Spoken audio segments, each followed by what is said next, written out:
আসসালামু আলাইকুম, স্বাগতম ব্রেকিং পয়েন্ট সংবাদে। আমি মোহাম্মদ রায়হান আজকের সব আন্তর্জাতিক খবর নিয়ে হাজির হয়েছি। শুরুতেই জানিয়ে দিব সংবাদ শিরোনাম, তারপর বিস্তারিত। খামেনির হুঙ্কার, ইসরায়েলের দিকে ছুটছে ইরানি মিসাইল, বিপদে নেতানিয়াহু, রক্ষা নেই ট্রাম্পের। ইরানে বিক্ষোভে নিহতের সংখ্যা ৫০০ ছাড়াল, সামরিক পদক্ষেপের ছক আঁকছেন ট্রাম্প। ভেনেজুয়েলা জুড়ে যেন ইরাক যুদ্ধের ছায়া। ইরানে ৩ দিনের রাষ্ট্রীয় শোক, শীঘ্রই ইন্টারনেট চালুর আশ্বাস। রাশিয়ার ৩টি তেল উত্তোলন কেন্দ্রে হামলার দাবি ইউক্রেনের। কে কোন জায়গা থেকে খবরটা দেখতেছেন কমেন্টে জানাবেন এবং যুদ্ধের সকল আপডেট আগে পেতে চ্যানেলটি সাবস্ক্রাইব করে যাবেন। আসসালামু আলাইকুম, স্বাগতম জানাচ্ছি ব্রেকিং পয়েন্ট সংবাদে। আমি মোহাম্মদ কিবরিয়া। এতক্ষণ শুনছিলেন সংবাদ শিরোনাম, এবার বিস্তারিত হয়।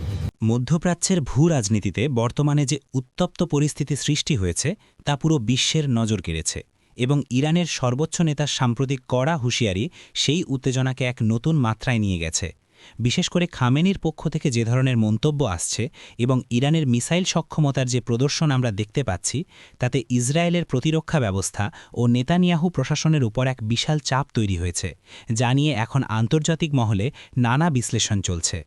আপনারা যদি বর্তমান এই অস্থির পরিস্থিতি পর্যবেক্ষণ করেন, তবে দেখবেন যে এই সংঘাতের রেশ শুধু মধ্যপ্রাচ্যেই সীমাবদ্ধ নেই, বরং এর প্রভাব ওয়াশিংটন পর্যন্ত পৌঁছে গেছে, যেখানে ডোনাল্ড ট্রাম্পের আসন্ন বা বর্তমান রাজনৈতিক অবস্থানকেও এক ধরনের চ্যালেঞ্জের মুখে ঠেলে দিচ্ছে। ইরানের এই সামরিক প্রস্তুতির মূল লক্ষ্য হিসেবে দেখা হচ্ছে ইসরায়েলের কৌশলগত স্থাপনাগুলোকে, যার ফলে নেতানিয়াহু সরকারকে এখন তাদের আকাশ প্রতিরক্ষা ব্যবস্থা যেমন আয়রন ডোম বা অ্যারো সিস্টেমকে সর্বোচ্চ সতর্কতায় রাখতে হচ্ছে। তবে বিশেষজ্ঞরা বলছেন, ইরানের হাইপারসনিক মিসাইল প্রযুক্তি যদি সত্যিই কার্যকর হয়, তবে প্রথাগত এই প্রতিরক্ষা ব্যবস্থাগুলো কতটা কার্যকর হবে তা নিয়ে বড় ধরনের সংশয় রয়েছে এবং এই বিষয়টিই মূলত নেতানিয়াহুকে চিন্তায় ফেলেছে।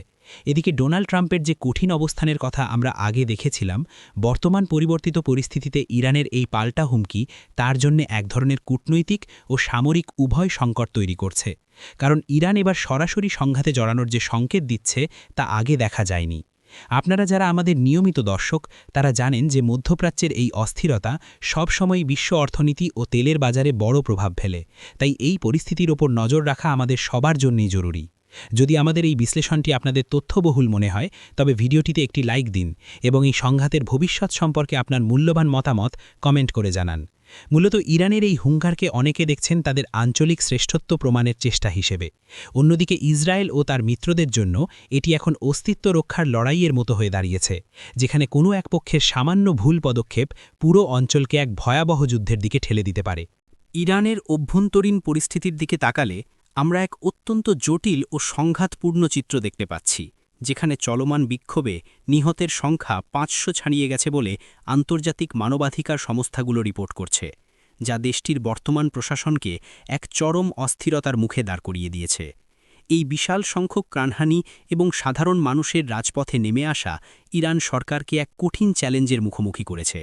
আর ঠিক এই সময়টিতেই মার্কিন রাজনীতিতে ডোনাল্ড ট্রাম্পের পক্ষ থেকে সামরিক পদক্ষেপের যে ছক বা আলোচনার গুঞ্জন শোনা যাচ্ছে, তা পরিস্থিতিকে আরও ঘোলাটে করে তুলেছে। বিক্ষোভকারীরা তাদের মৌলিক অধিকার এবং সামাজিক পরিবর্তনের দাবিতে সোচ্চার হলেও সরকারের পক্ষ থেকে কঠোর ব্যবস্থা নেওয়ার ফলে নিহতের সংখ্যা প্রতিনিয়ত বাড়ছে, যা বিশ্বজুড়ে সমালোচনার ঝড় তুলেছে এবং বিভিন্ন দেশ ইরানের উপর নতুন করে নিষেধাজ্ঞা আরোপের কথা ভাবছে। আপনারা যারা এই খবরের গভীরে যেতে চান, তারা জানবেন যে ট্রাম্পের কৌশল সবসময় ছিল সর্বোচ্চ চাপ প্রয়োগ করা, আর এখন তিনি যদি সামরিক হস্তক্ষেপের মতো কোনো সিদ্ধান্ত নেন, তবে সেটি ইরানের ভেতরের এই অস্থিতিশীলতাকে কোন দিকে নিয়ে যাবে তা ভাবনার বিষয়। অনেকে মনে করছেন ইরানের এই অভ্যন্তরীণ দুর্বলতাকে কাজে লাগিয়ে বাইরের শক্তিগুলো তাদের কৌশলগত লক্ষ্য হাসিল করতে চাইছে, কিন্তু সামরিক পদক্ষেপের পরিণাম সবসময়ই সাধারণ মানুষের জন্য ভয়াবহ হয় এবং এটি পুরো অঞ্চলের স্থিতিশীলতা নষ্ট করতে পারে। এই ধরনের সংবেদনশীল সংবাদগুলো সঠিক তথ্যের ভিত্তিতে বোঝা আমাদের জন্য গুরুত্বপূর্ণ, তাই যারা এখনও আমাদের চ্যানেলটি সাবস্ক্রাইব করেননি, তারা এখনই সাবস্ক্রাইব করে বেল আইকনটি চেপে রাখুন, যাতে পরবর্তী আপডেটগুলো মিস না হয়।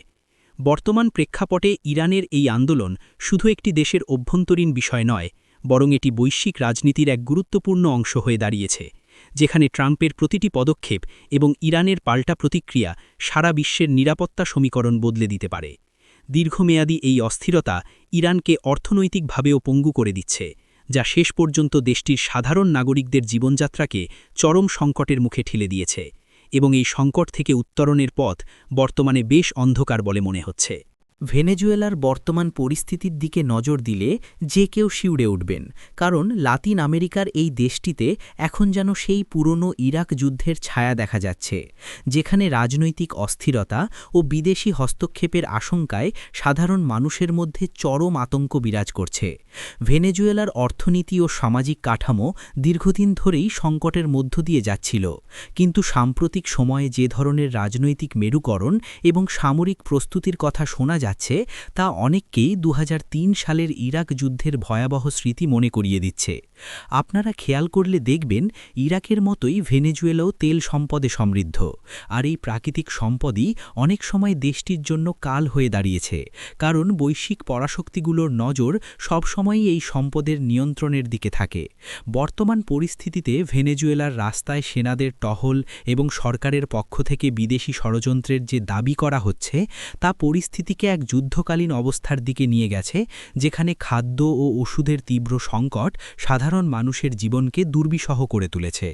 এই সংকটের পেছনে যে রাজনৈতিক দলাদলি এবং আন্তর্জাতিক নিষেধাজ্ঞার ভূমিকা রয়েছে তা নিরপেক্ষভাবে বিশ্লেষণ করলে দেখা যায় যে সাধারণ মানুষই সবসময় এই ক্ষমতার লড়াইয়ে সবচেয়ে বেশি ক্ষতিগ্রস্ত হয়। আমাদের এই আলোচনার মাধ্যমে আপনারা যদি ভেনেজুয়েলার এই জটিল পরিস্থিতি সম্পর্কে নতুন কিছু জানতে পারেন, তবে অবশ্যই ভিডিওটি শেয়ার করুন, যাতে অন্যরাও এই বিষয়ে সচেতন হতে পারে। ইরাকের সেই যুদ্ধের পর যে ধরনের দীর্ঘমেয়াদী অস্থিতিশীলতা তৈরি হয়েছিল, ভেনেজুয়েলাতেও যদি তেমন কিছু ঘটে তবে সেটি শুধু লাতিন আমেরিকার জন্যই নয়, বরং পুরো বিশ্বের জ্বালানি বাজার ও ভূরাজনীতির জন্য এক বড় বিপর্যয় বয়ে আনবে। তাই বিশ্ব নেতাদের উচিত সামরিক উস্কানি এড়িয়ে আলোচনার মাধ্যমে এই সমস্যার সমাধান খোঁজা। অন্যথায় ভেনেজুয়েলার এই ইরাক স্টাইল সংকট আগামীতে আরও ভয়াবহ রূপ নিতে পারে, যা কারোরই কাম্য নয়। ইরানের বর্তমান রাষ্ট্রীয় শোকের পরিবেশ এবং সেই সঙ্গে যোগাযোগ ব্যবস্থার উপর সরকারের কড়াকড়ি দেশটির সাধারণ মানুষের প্রাত্যহিক জীবনে এক গভীর প্রভাব ফেলছে, যা নিয়ে এখন সারা বিশ্বে আলোচনা চলছে। সাম্প্রতিক সহিংসতা ও প্রাণহানির ঘটনার প্রেক্ষাপটে ইরানে ৩ দিনের রাষ্ট্রীয় শোক ঘোষণা করা হয়েছে, যা দেশটির বর্তমান দুঃখজনক পরিস্থিতিরই প্রতিফলন, এবং এটি প্রমাণ করে যে পরিস্থিতি কতটা গুরুতর পর্যায়ে পৌঁছেছে। রাষ্ট্রীয় শোকের এই সময়ে সরকারের পক্ষ থেকে ইন্টারনেট পরিষেবা পুনরায় স্বাভাবিক করার যে আশ্বাস দেওয়া হয়েছে তাকে অনেকে দেখছেন এক ধরনের কৌশল হিসেবে, যাতে জনরোষ কিছুটা প্রশমিত করা যায়। কারণ আধুনিক যুগে ইন্টারনেট ছাড়া মানুষের যোগাযোগ ও ব্যবসা বাণিজ্য সম্পূর্ণ অচল হয়ে পড়েছে। আপনারা হয়তো জানেন যে ইন্টারনেট বিচ্ছিন্ন থাকা অবস্থায় ভেতরের অনেক তথ্যই বাইরে আসতে পারে না, ফলে সঠিক তথ্যের অভাবে অনেক সময় গুজব ছড়ায় এবং আন্তর্জাতিক সম্প্রদায়ও প্রকৃত অবস্থা বুঝতে হিমশিম খায়। তবে এখন যখন সরকার ইন্টারনেট চালুর প্রতিশ্রুতি দিচ্ছে, তখন সাধারণ মানুষ এবং মানবাধিকার কর্মীরা আশা করছেন যে এর ফলে হয়তো দেশে কিছুটা স্বচ্ছতা ফিরবে এবং মানুষের কণ্ঠস্বর পুনরায় শোনা যাবে। এই বিষয়টি নিয়ে আপনাদের কি মনে হয়?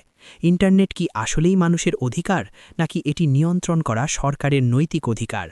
আপনাদের মতামত আমাদের কমেন্ট বক্সে লিখে জানান। ৩ দিনের শোক পালনের মাধ্যমে সরকার হয়তো একদিকে সংহতি প্রকাশ করতে চাইছে, কিন্তু অন্যদিকে জনগণের ক্ষোভের যে বহিঃপ্রকাশ আমরা দেখেছি তা কেবল রাষ্ট্রীয় আনুষ্ঠানিকতা দিয়ে সমাধান করা সম্ভব নয় বলে বিশ্লেষকরা মনে করছেন। ইরানের অর্থনীতিতে ইন্টারনেটের গুরুত্ব অপরিসীম, বিশেষ করে ছোট ছোট উদ্যোক্তা এবং তরুণ প্রজন্মের জন্য এটি জীবন ধারণের মাধ্যম। তাই দ্রুত এটি চালু করা না হলে দেশটির অর্থনৈতিক ক্ষতি আরও বাড়বে। আমরা আশা করি ইরানের এই শোকাবহ পরিস্থিতি শীঘ্রই কেটে যাবে এবং জনগণের আশা আকাঙ্ক্ষার প্রতিফলন ঘটবে, এমন একটি স্থিতিশীল পরিবেশ তৈরি হবে। ইউক্রেন ও রাশিয়ার মধ্যকার চলমান যুদ্ধের মোড় এখন এক নতুন দিকে ঘুরছে। বিশেষ করে ইউক্রেনের পক্ষ থেকে রাশিয়ার 3টি প্রধান তেল উত্তোলন কেন্দ্রে যে ভয়াবহ হামলার দাবি করা হয়েছে তা রাশিয়ার জ্বালানি সেক্টরে এক বড় ধরনের আঘাত হিসেবে দেখা হচ্ছে। রাশিয়ার অর্থনীতির মূল চালিকা শক্তি হল তাদের তেল ও গ্যাস রপ্তানি, আর ইউক্রেন এখন সরাসরি সেই শক্তির উৎসে আঘাত এনে যুদ্ধকে রাশিয়ার মূল ভূখণ্ডের আরও গভীরে নিয়ে যাচ্ছে, যা পুতিন প্রশাসনের জন্য এক বড় চ্যালেঞ্জ তৈরি করেছে। এই হামলাগুলোর মাধ্যমে ইউক্রেন শুধু রাশিয়ার সামরিক সক্ষমতাকেই নয় বরং তাদের অর্থনৈতিক ভিতকেও নড়বড়ে করে দেবার চেষ্টা করছে। কারণ তেলের খনিগুলোতে আগুন লাগলে বা উৎপাদন বন্ধ হয়ে গেলে তা পুনরুদ্ধার করা দীর্ঘ সময়ের ব্যাপার। আপনারা যারা যুদ্ধের খবর নিয়মিত রাখেন তারা জানেন যে আধুনিক যুদ্ধের লজিস্টিক্স এবং এনার্জি সাপ্লাই কতটা গুরুত্বপূর্ণ। আর ইউক্রেন ঠিক সেই জায়গাটিতেই আঘাত করেছে যাতে রাশিয়ার ফ্রন্টলাইন সেনারা প্রয়োজনীয় জ্বালানি সংকটে ভোগে। এই ঘটনার ফলে বিশ্ববাজারে তেলের দামে বড় ধরনের অস্থিরতা দেখা দিতে পারে, যা বাংলাদেশের মতো উন্নয়নশীল দেশগুলোর অর্থনীতির ওপরও প্রভাব ফেলবে। তাই এই সংবাদের গুরুত্ব আমাদের সবার জন্যই অনেক বেশি। এই ধরনের বিশ্লেষণধর্মী খবরগুলো যদি আপনাদের ভালো লাগে তবে আমাদের চ্যানেলটি সাবস্ক্রাইব করে আমাদের সাথে থাকুন এবং ভিডিওটি লাইক দিয়ে উৎসাহ দিন। রাশিয়ার এই তেল কেন্দ্রগুলোতে হামলার ফলে যে পরিবেশগত ক্ষতি এবং অর্থনৈতিক অনিশ্চয়তা তৈরি হয়েছে তা যুদ্ধের ভয়াবহতাকে আরও বাড়িয়ে দিয়েছে এবং এটি স্পষ্ট করে দিচ্ছে যে যুদ্ধ এখন আর শুধু সীমান্তে সীমাবদ্ধ নেই। ইউক্রেনের এই কৌশলী হামলা হয়তো তাদের আত্মরক্ষা ও পাল্টা আক্রমণের অংশ, কিন্তু এর ফলে যে বৈশ্বিক জ্বালানি সংকট প্রকট হওয়ার আশঙ্কা তৈরি হয়েছে তা নিয়ে বিশ্ব নেতাদের এখনই গভীরভাবে ভাবতে হবে। সামনের দিনগুলোতে রাশিয়া এই হামলার পাল্টা কী ব্যবস্থা নেয় এবং ইউক্রেনের এই অগ্রযাত্রা কতটা দীর্ঘস্থায়ী হয় সেটাই এখন দেখার বিষয়।